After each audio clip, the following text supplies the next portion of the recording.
Brought to you by TechnoSpark 20 series smartphones. I'm superhuman.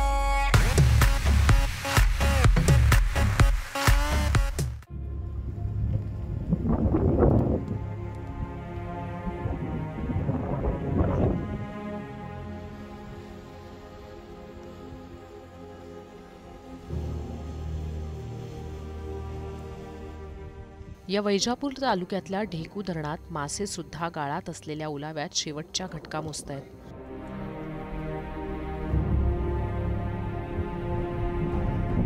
दोन वर्ष पुरेसा पाऊस न झाल्यानं हे धरण कोरडं ठाक पडलंय. 11 TMC पाण्याची क्षमता असलेल्या या धरणात पाण्याचा सध्या एक थेंबही नाही. भटाणा गावात असल्यानं या धरणाला भटाणा धरण म्हणूनही ओळखतात. आसपासच्या 12 ते 13 गावांना या धरणातून पाणी पुरवठा होतो. पण कोरड्या ठाक पडलेल्या या धरणामुळे गावाच्या घशालाही कोरड पडली आहे. शेतीसाठी पाणी नसल्यानं शिवारांनीही मान टाकली आहे.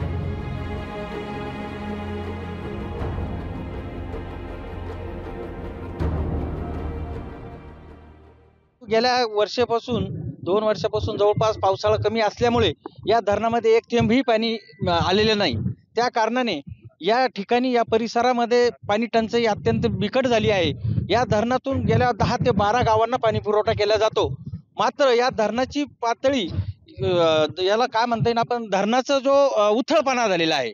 या धरणामध्ये गेल्या कित्येक वर्षापासून उथळ झाल्यामुळे या ठिकाणी गाळ काढणे गरजेचे आहे. शासनाला कित्येक वेळेस सांगून सुद्धा शासनाने या ठिकाणी गाळ काढण्याचा प्रयत्न केला नाही. या दुष्काळी परिस्थितीमध्ये ग्रामपंचायत स्तरावर टँकरने आणि 12 किती टँकर येतात तुमच्याकडे? आमच्या शिऊर गावामध्ये 3 टँकरने पाणी पुरवठा केला जातो वस्त्यावरती. आणि गावामध्ये जे आहे तर गावामध्ये 12 दिवसानंतर 12 ते 13 दिवसानंतर पाणी पुरवठा केला जातो. माणसांनाच पाणी राहिलं नाही तर या पशु पक्ष्यांना जनावरांना पाणी तरी कसं पुरणार? आमचीच आता वनवन चालली, भटकंती चालली. कोणी बैलगाडीवर आणतंय, कोणी सायकलीवर पाणी आणतंय, कोणी डोक्यावर आणतंय.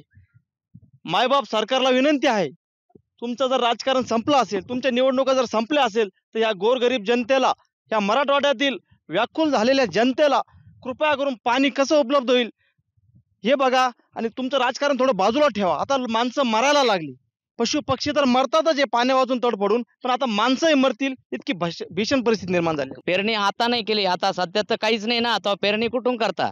टमाटे लावले ते पण उभे वाळून गेले, कारण की शेती करायला पाण्याचाच पुरवठा होईना. आणि पाणी होतं थोडंफार, पण या समाजाला पाणी देणं आहे ना. आपण समाजाचे कोणीतरी लागू आहे तर आपल्या वस्तीवर समजा बाजूचे जनावरं येतात, माणसं पाण्याला येतात. त्याच्यामुळे आम्ही ते होते टमाटे 20 गुंठे टमाटे करले होते ते अख्खे सोडून दिले. आणि ही पुन्हा वेळ थोडी येणार आहे, कारण की प्रत्येकाच्या जनावराला पाणी लागतंय. सध्या घर कसं चालताय तुमचं? घर काय आता सध्या आली फार बिकट परिस्थिती, आमची फार वाईट परिस्थिती.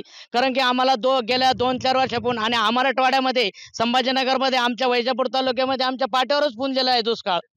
हे आहे मराठवाड्याचे ग्रामीण भागातील लोक. त्यांचं म्हणणं आहे की जे ड्रॉट आणि दुष्काळ झालेला आहे त्याच्यामध्ये त्यांची परिस्थिती वाईट झालेली आहे. इसरार चिश्ती, मुंबई तक, छत्रपती संभाजीनगर.